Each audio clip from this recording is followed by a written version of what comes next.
Bonjour, à la séance 4, nous allons voir comment réaliser une temporisation. Pour cela, cette temporisation sera mise dans un sous-programme ou sous-routine. Pour rappeler un sous-programme ou sous-routine, nous utiliserons l'instruction call.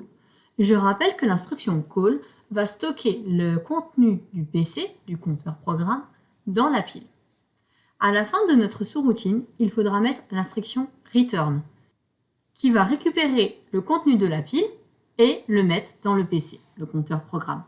Ainsi, nous retournerons là où le sous-programme a été appelé. Nous pouvons également utiliser l'instruction retlw, qui, en plus de faire un return, retourne une valeur littérale dans W. Pour réaliser une temporisation, nous allons voir ensemble cet exemple. Si le pic est cadencé à la fréquence de 4 MHz, nous savons que le pic exécute un cycle d'instruction toutes les 4 cycles d'horloge principale. Donc, le pic exécutera 4 millions divisé par 4, ce qui fait 1 million de cycles d'instruction par seconde. Faites attention, car plus vous augmenterez la vitesse de votre pic, et plus la consommation augmente. Donc, si vous êtes sur pile, c'est à éviter, car vous devrez changer les fils très souvent. La plupart des instructions s'exécutent en un cycle, et vous pouvez retrouver cette information dans la Bible. Ici. Ce qui vous donne approximativement 1 million d'instructions par seconde environ. Donc chaque cycle d'instruction dure 1 millionième de seconde ou une microseconde, car nous avons 1 million d'instructions par seconde.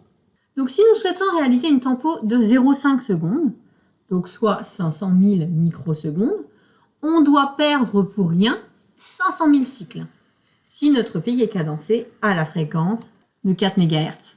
Nous allons donc faire un programme qui va rien faire pendant 500 000 cycles. Comment pouvons-nous procéder? Nous pouvons prendre un très grand nombre que nous allons décrémenter jusqu'à ce qu'il arrive à 0. Ainsi, nous perdrons beaucoup de temps. Donc, si nous prenons cet exemple de tempo. Donc, le premier tempo, c'est l'appel à la sous-routine.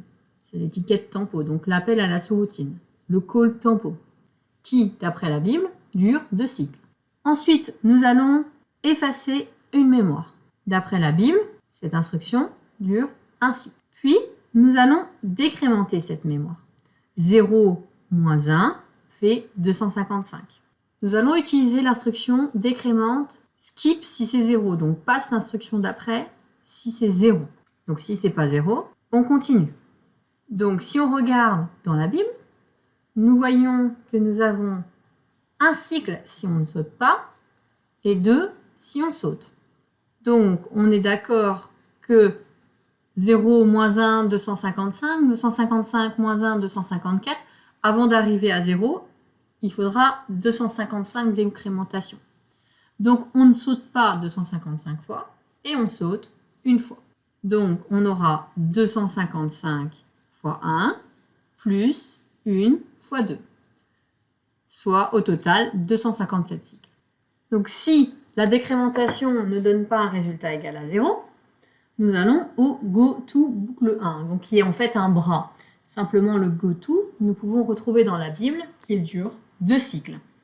Ce goTo va être exécuté dans la boucle 255 fois. Donc 2 cycles fois 255, qui fait 510 cycles. Et si le compteur 1 est égal à 0, dans ce cas, on va aller à l'instruction return, qui dure d'après la Bible 2 cycles. Si nous additionnons tous les cycles, nous obtenons 772 cycles, encore bien loin des 500 000 requis. Donc, nous allons faire une deuxième boucle de ces 772 cycles pour augmenter le nombre de cycles. Donc, nous allons créer une deuxième boucle. Donc, si nous calculons la durée de notre boucle 1, donc nous avons le décrément FSZ qui dure au total 257 cycles, puisque 255 fois où on ne saute pas et une fois où on saute qui dure 2 cycles, donc soit 257. Notre goTo qui va être fait 255 fois et qui dure 2 cycles, donc 510. Et on aura le 1 cycle pour effacer le compteur 1. Au total, nous obtenons donc 768 cycles. Donc nous allons créer un compteur 2 pour exécuter 256 fois cette boucle 1, ce qui nous donnera 196 608 cycles, encore loin des 500 000. Donc il faudra créer une troisième boucle pour arriver à 500 000 cycles. Mais combien de fois doit être exécutée cette troisième boucle? Donc regardons, 500 000 divisé par 196 608, nous devons exécuter notre troisième boucle 2,54 fois. Ça n'est pas possible. Soit nous le faisons 2 fois, soit nous le faisons 3 fois. Je propose de le faire 2 fois et nous approcherons les 500 000 cycles. Si nous souhaitons être justes, nous aurions fait 3 fois et nous aurons réduit les valeurs de nos autres compteurs. Au lieu de partir de 0, nous serions partis par exemple de 200. Donc, nous avons rajouté une boucle 3 avec un compteur 3 qui vaut 2. Ainsi, nous exécuterons 2 fois notre boucle. Et pour ajuster, j'ai rajouté un petit NOP en rouge. Un NOP est une instruction qui ne fait rien, no opération, et qui dure, d'après la Bible, un cycle. Donc, ce NOP va être exécuté 256 fois dans la boucle 1, 256 fois dans la boucle 2 et 2 fois dans la boucle 3. Donc, ça nous fait perdre beaucoup de cycles. Ainsi, nous approcherons des 500 000. Pour modifier la fréquence de fonctionnement de votre PIC, vous devez aller modifier dans le registre OSCON les bits 6 à 4 qui se nomment IRCF. Si vous souhaitez mettre une fréquence à 4 MHz, vous devez les mettre à 101, par exemple.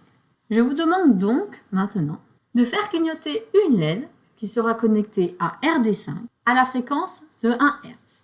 Pour cela, votre PIC sera cadencé à la fréquence de 2 MHz. Je vous demande en exercice 2 de faire commuter 2 LED connectés à RD0 et RD1.